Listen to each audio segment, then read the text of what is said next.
영 출애굽기 12장 21절에서 28절 그리고 43절에서 50절 말씀입니다. 모세가 이스라엘의 장로를 모두 불러서 이렇게 말하였다. 여러분은 여러분의 가족들과 함께 먹을 양이나 염소를 준비하여 유월절 제물로 잡으십시오. 우슬조 묶음을 구하여다가 그릇에 받아놓은 피에 적셔서 그 피를 상인방과 좌우 문설주에 뿌리십시오. 여러분은 아침까지 아무도 자기 집 문 밖으로 나가서는 안 됩니다.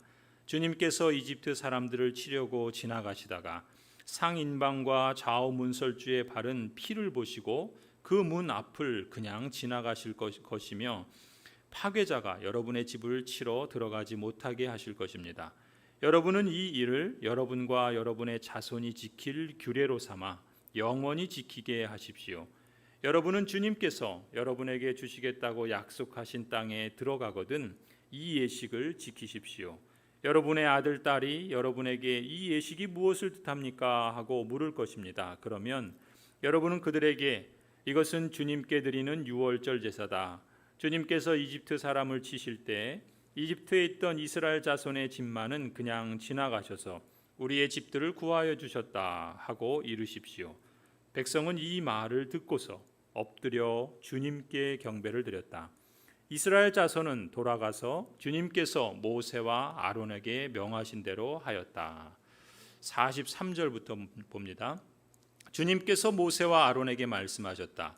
유월절 규례는 이러하다. 이방 사람은 아무도 유월절 제물을 먹지 못한다. 그러나 돈으로 사들인 종으로서 할례를 받은 사람은 누구나 그것을 먹을 수 있다. 임시로 거주하는 타국인이나 고용된 타국인 품꾼은 그것을 먹을 수 없다. 어느 집이든지 고기는 한 집에서 먹어야 하며 그 고기를 조금이라도 집 바깥으로 가지고 나가서는 안 된다. 뼈는 하나라도 꺾어서는 안 된다. 이스라엘 모든 회중이 다 함께 이 유월절을 지켜야 한다. 너희에게 몸붙여 사는 외국인이 주님의 유월절을 지키려고 하면 너희는 그 모든 남자에게 할례를 받게 하여야 한다. 그런 다음에 그는 본국인과 같이 되어서 유월절에 참여할 수 있다. 할례를 받지 않은 사람은 아무도 제물을 먹어서는 안 된다. 본국인에게나 너희에게 몸붙여 사는 타국인에게나 이 법은 동일한다. 이스라엘의 모든 자손은 주님께서 모세와 아론에게 명하신 대로 하였다. 아멘. 오늘 본문에서 모세는 이스라엘 장로들을 모두 불러서 하나님께 받은 유월절 규례를 상세하게 모두 전달합니다. 그게 21절부터 23절이에요. 여러분 성경을 한번 보시겠어요? 모세가 이스라엘의 장로를 모두 불러서 이렇게 말하였다. 여러분은 여러분의 가족들과 함께 먹을 양이나 염소를 준비하여 유월절 제물로 잡으십시오. 우슬초 묶음을 구하여다가 그릇에 받아놓은 피에 적셔서 그 피를 상인방과 좌우 문설지에 뿌리십시오.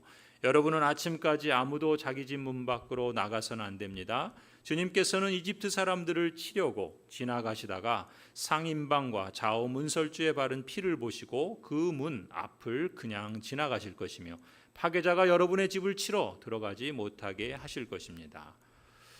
유월절을 지내야 되는 방법에 대해서 소상히 전달한 모세는 그 말씀을 이제 장로들을 통해서 장로들에게 전달해주고 이제 장로들을 통해서 그 내용을 온 이스라엘 언약 백성들에게 전달하지요. 그리고 언약 백성들에게 그 전달받은 말씀을 지키라 그렇게 지시하십니다. 그게 24절이에요. 24절도 보시면 여러분은 이 일을 여러분은 이제 장로들을 말하는 거예요. 장로들은 이 일을 여러분과 여러분의 자손이 지킬 규례로 삼아 영원히 지키게 하십시오. 그 다음에 또 이 유월절은 이집트를 떠날 때만 지킬 것이 아니라 이후에 광야 생활하면서 더 나아가서는 약속하신 땅 가나안 땅에 들어가거든 거기서도 이 유월절을 지키라 명령합니다. 그게 25절이에요. 여러분은 주님께서 여러분에게 주시겠다고 약속하신 땅에 가나안이죠. 들어가거든 이 예식, 이 유월절 예식을 지키십시오. 그 모세가 지금 장로들에게 이렇게 말씀하는 겁니다. 특히 이제 약속의 땅 가나안에서 이 유월절을 지킬 때 자녀들이 묻겠죠. 이 예식이 무엇을 뜻합니까? 라고 물으면 그 자녀들에게 그 예식의 의미가 무엇인지를 가르쳐 주라는 거예요.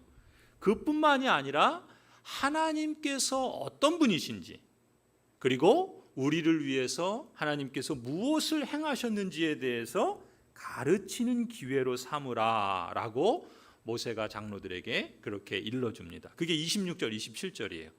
여러분의 아들, 딸이 여러분에게 이 예식이 무엇을 뜻합니까? 하고 물을 것입니다. 그러면 여러분은 그들에게 이것은 주님께 드리는 유월절 제사다. 주님께서 이집트 사람을 치실 때 이집트에 있던 이스라엘 자손의 집안은 그냥 지나가셔서 우리의 집들을 구하여 주셨다 하고 이르십시오.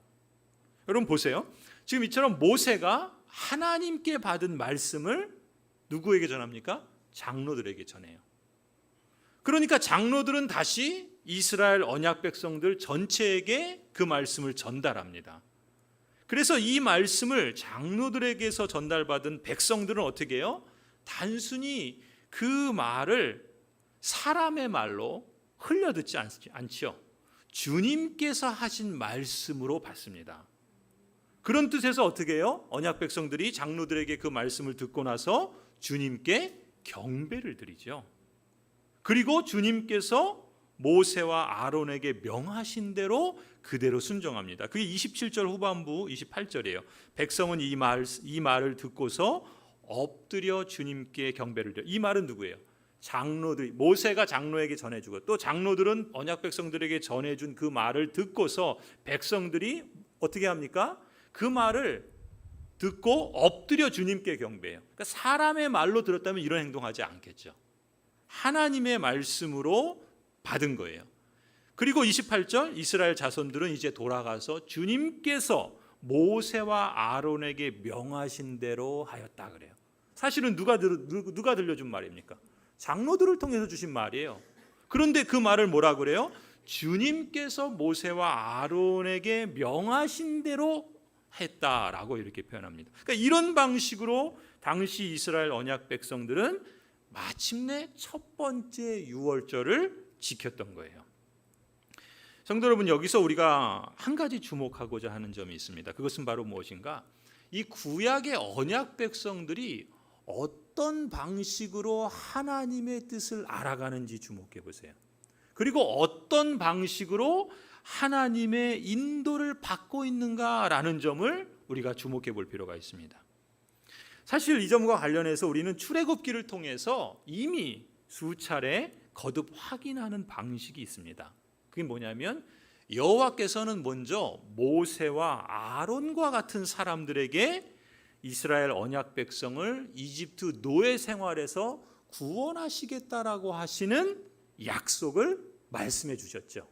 그렇죠?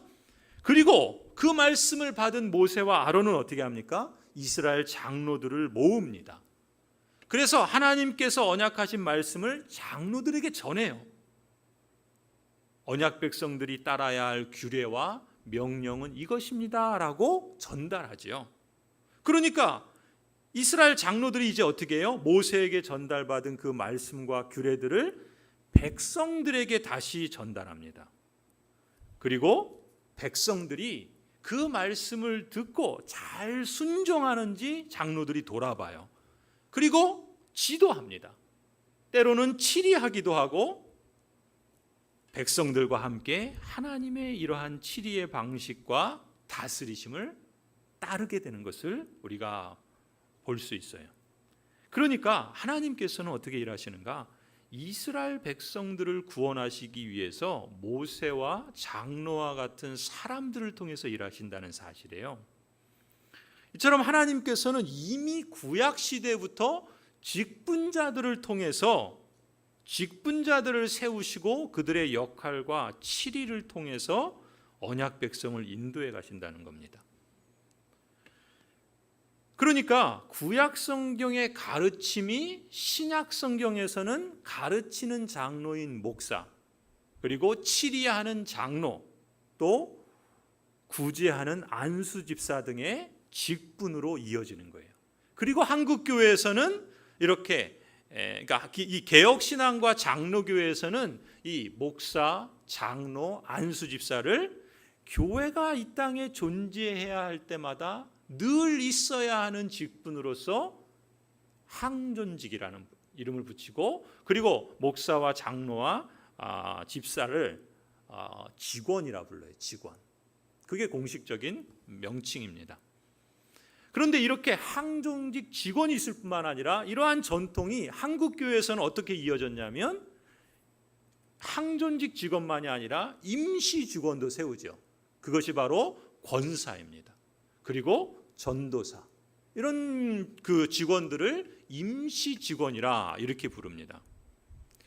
그런데 여러분, 그렇다면은 생각해 보세요.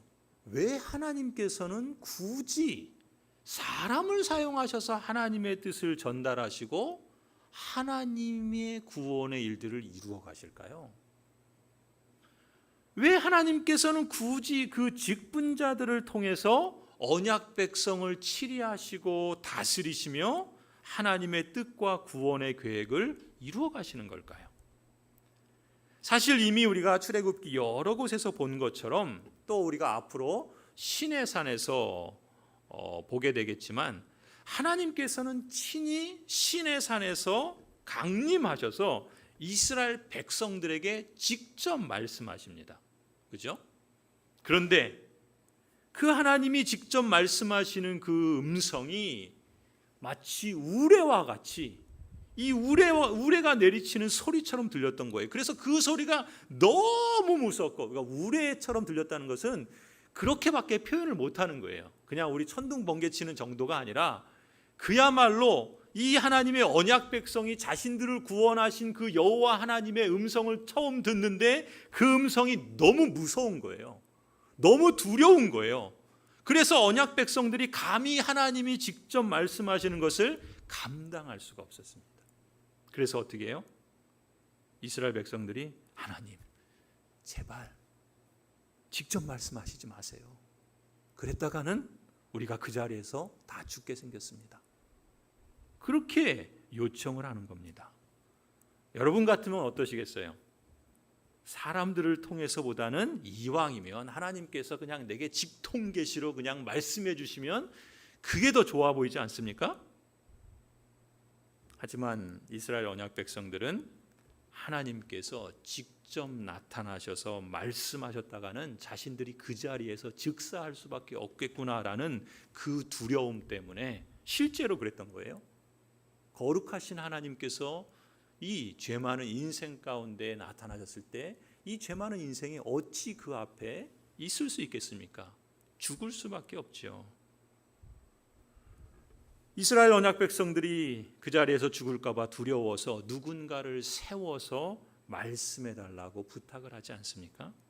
그때 세움받은 사람이 모세와 아론이고, 그리고 또 여러 장로들인 거예요. 이런 전통이 교회 역사에 계속해서 이어지고 있는 겁니다.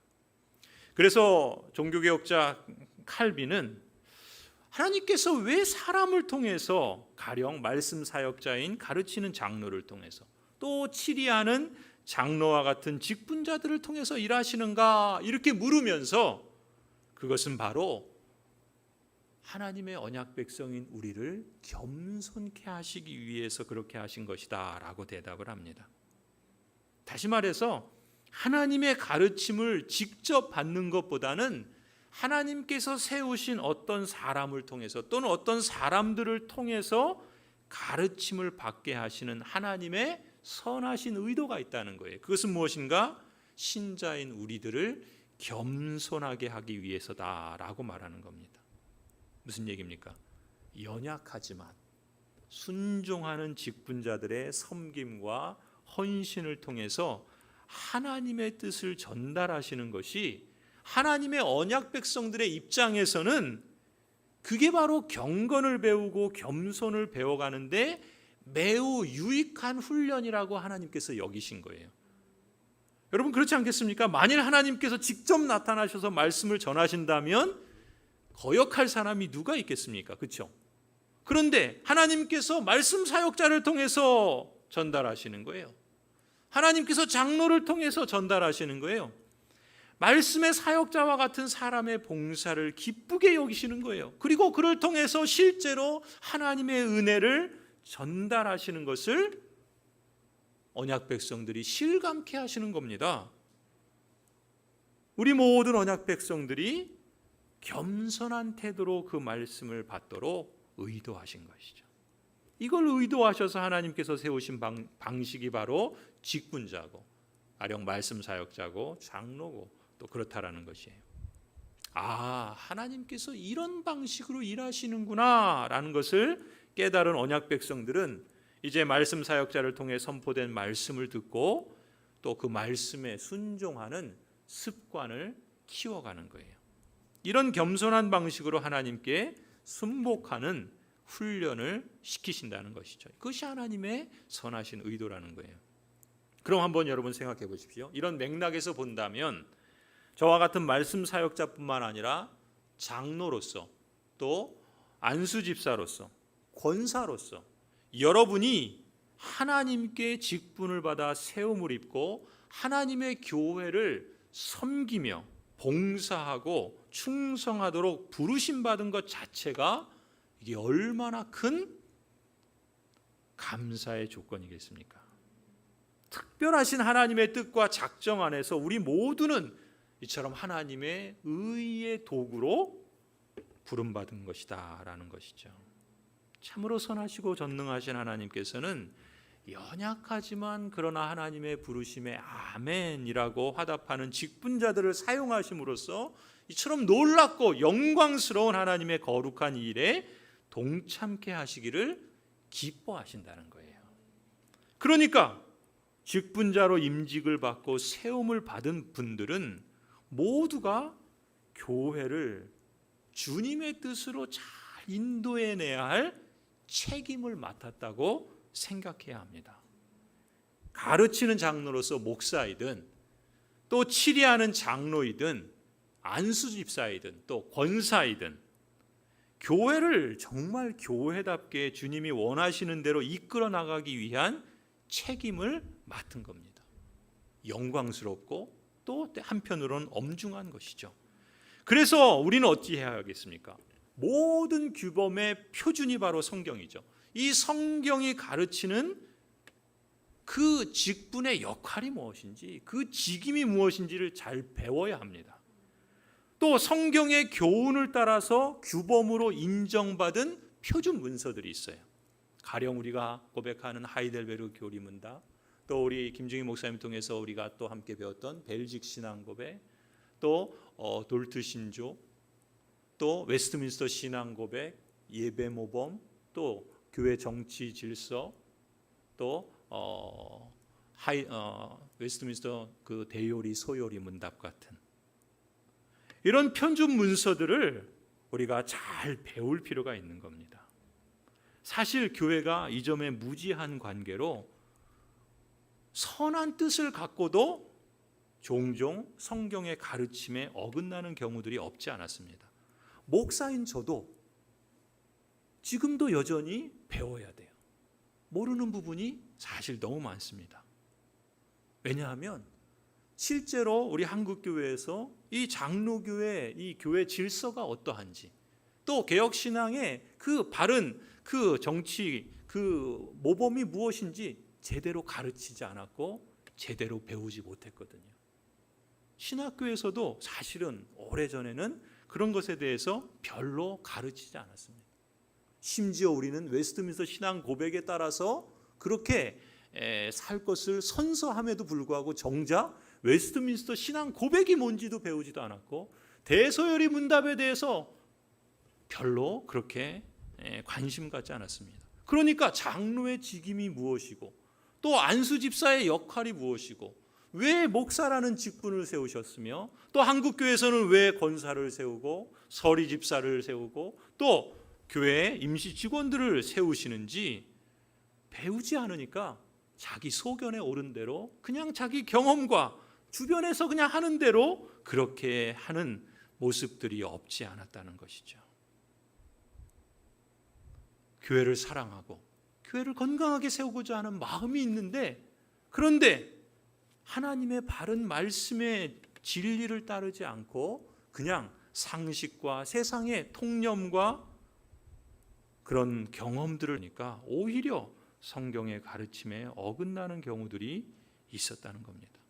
그래서 저도 지난 기도원에 가면서 우리 장로교회에 처음 우리 장로 정치가 어떠하고 또 그것을 어떻게 우리의 신앙의 선배들은 어떻게 그것을 법으로 만들고 그것을 가르쳐 왔는지 사실 최근에 우리 스코틀랜드 교회 치리서라고 하는 것이 1차 치리서, 2차 치리서는 것이 최근에 번역이 됐어요. 그러니까 잘 몰랐던 거예요. 또 우리 돌트 신조처럼 그 돌트 그 교회 질서라는 게 있습니다. 어떻게 교회가 하나님의 직분을 받아서 그 직분이 얼마나 영광스럽고 그 직분이 무엇을 해야 하며 어떻게 교회를 질서의 하나님의 그 원리를 따라서 바르게 세워갈 것인가라는 것들을 이제 저도 열심히 공부하고 있습니다.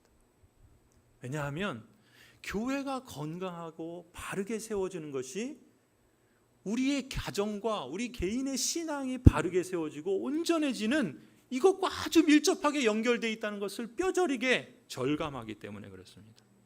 그러니까 배우지 않을 수 없는 거예요. 그리고 또 하나님께서 목사라는 말씀의 사역자라는 직분을 왜 주셨습니까? 하나님께서 왜 장로들을 통해서 일하시기를 기뻐하십니까? 하나님께서 왜 안수집사를 세우셔서 이 땅에 하나님의 나라를 증거케 하십니까? 하나님이 가르치시는 하나님의 말씀이 주시는 규례와 지침 그리고 그 기준들을 우리가 잘 배워서 그 말씀을 따라서 우리에게 주신 그 선한 열심과 그 충성을 통해서 함께 이루어갈 때 우리 교회가 더욱더 건강해질 뿐만 아니라 하나님이 기뻐하시는 그러한 신앙의 즐거움과 또 복들을 우리 모두가 맛보고 누리지 않을까.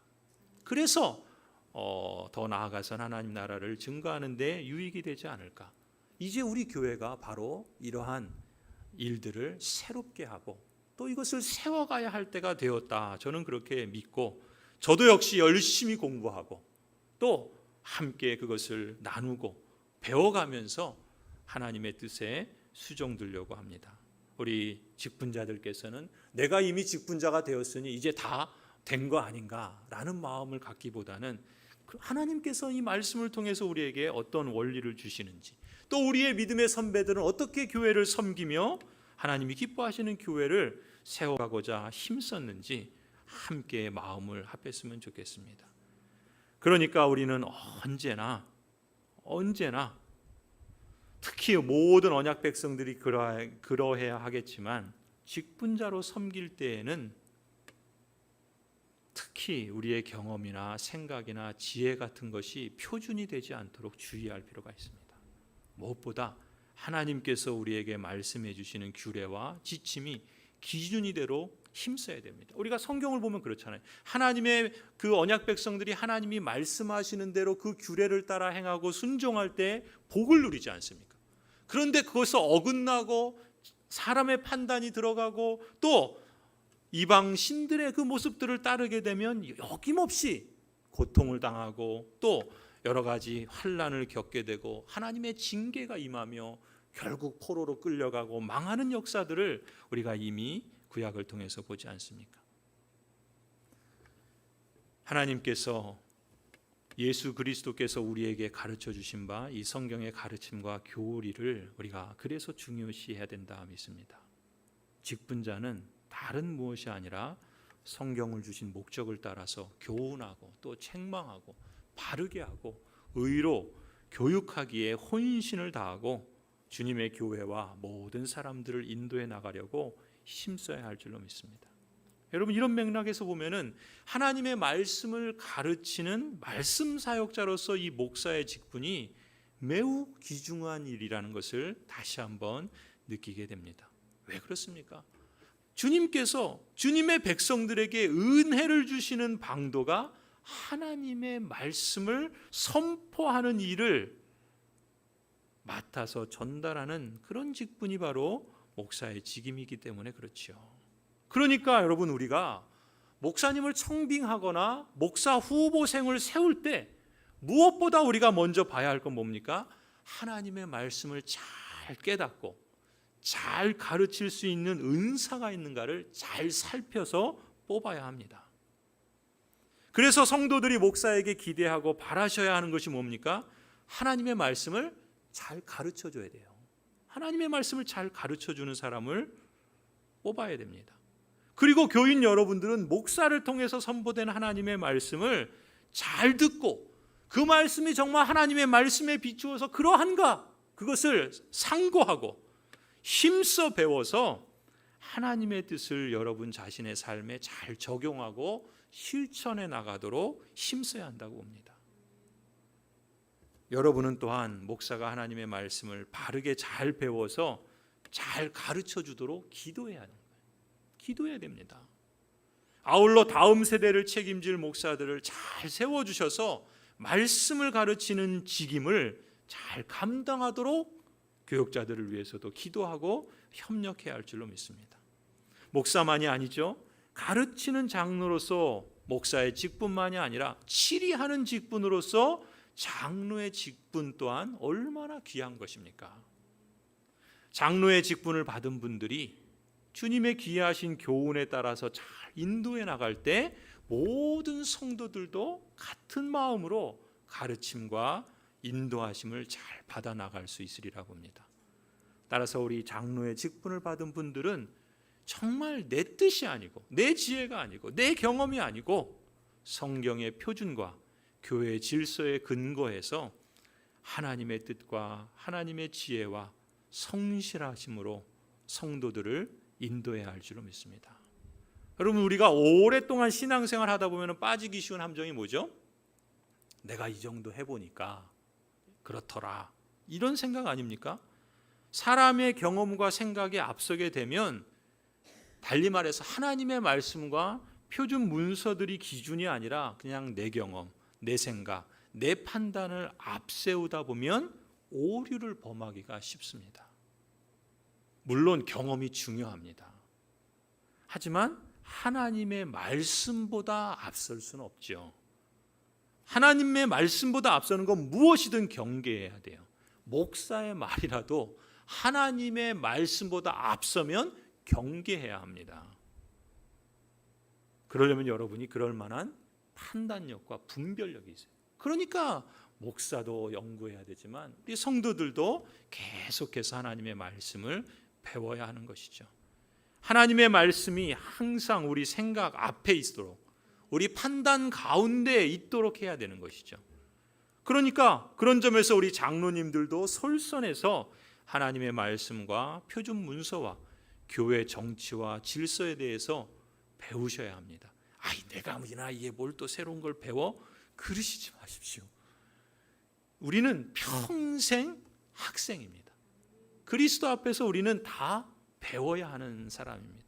목사인 저도 끊임없이 배우고 하나님의 말씀에 창념해야 되고, 또 우리 장로님들도 마땅히 그러셔야 되고, 우리 모든 직분자들이, 우리 모든 성도들이 말씀을 가까이 함으로 인해서 그 말씀이, 성경에는 그 말씀이 송이꿀보다 달다 그러는데 진짜 그런지 맛보고 그 말씀으로 우리의 삶을 자꾸 해석해 나가고, 우리가 기도하면서 함께 우리의 삶을 세워가서 하나님이 그 기뻐하시는 그런 교회를 세울 때 우리의 영혼이 살아날 뿐만 아니라 우리의 가정이, 삶이 정말 평안을 맛보고 누리고 나누어가지 않겠습니까? 그것은 우리 다음 세대에게도 영향을 나타낼 것입니다. 우리 자녀들도 그런 분위기에서 자라고 그런 것들을 익숙하게 몸에 익힌다면 그것이 좋은 습관이 되어서 그들의 평생의 말씀에서 떠나지 아니하리라 믿습니다. 그런 점에서 우리 장로님들이 솔선해서 말씀을 잘 배우고 또 말씀을 따라서 순종하는 모범을 보이시려고 힘써 주시기를 부탁드립니다. 더 나아가서 장로님들은 그 직임을 따라서 성도들이 하나님의 말씀을 들었을 때 그 말씀을 잘 듣는지, 그리고 그 말씀을 따라서 그렇게 살려고 힘쓰는지 때로는 격려해 주시고, 때로는 책망도 해 주시고, 때로는 위로하고 또 바로 세워줄 수 있도록 힘을 더해 주시기를 바랍니다. 이렇게 성도들을 최선을 다해 돌아보고 정기적으로 신방하거나 살피는 일이 장로의 매우 귀중한 역할이다라고 하는 이유가 여기에 있는 것이죠.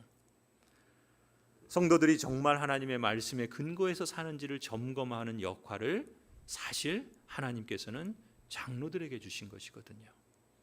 성도들이 선포된 말씀을 따라 살지 않을 경우에는 마땅히 권면하는 것이 장로의 직임입니다. 말씀을 가르치는 장로로서의 목사의 뿐만 아니라 치리하는 장로로서의 우리 장로님들도 같은 그러한 직임을 받은 것이지요. 또 성도들도 그렇습니다. 장로님들이 이 역할을 감당할 때 사람의 일로 그냥 귀찮게 여기시면 안 됩니다.